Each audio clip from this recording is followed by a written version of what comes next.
பேசும்போது 1 ராஜாக்கள் புஸ்தகத்தில் 19வது அதிகாரம் 12வது வசனத்தில் கர்த்தருடைய சத்தத்தை கேட்க நீ இங்கே வந்து நில்லு என்று சொல்லி அவனிடத்தில் அமர்ந்த மெல்லிய சப்தத்திலே கர்த்தர் பேசினார். எல்லார்ட்டையும் கர்த்தர் பேசுவார்.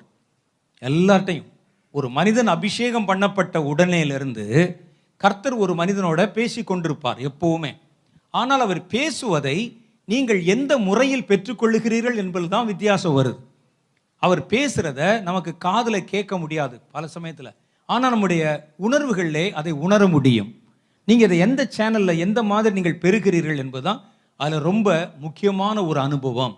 அப்போ கர்த்தருடைய வார்த்தைகள் ஒரு மனிதனுக்குள்ளே மனிதன் பேசுகிற மாதிரியே கேட்கும். அப்படியே தெளிவாக மனிதன் பேசுகிற மாதிரியே இது என்னென்ன காரியம், இப்படி சொல்லு, இப்படி செய், இந்த வார்த்தை அவனிடத்துல பேசு. பல சமயங்களில் பல சந்தர்ப்பங்களில் இந்த மாதிரி கர்த்தருடைய வார்த்தைகள் பேசுவதை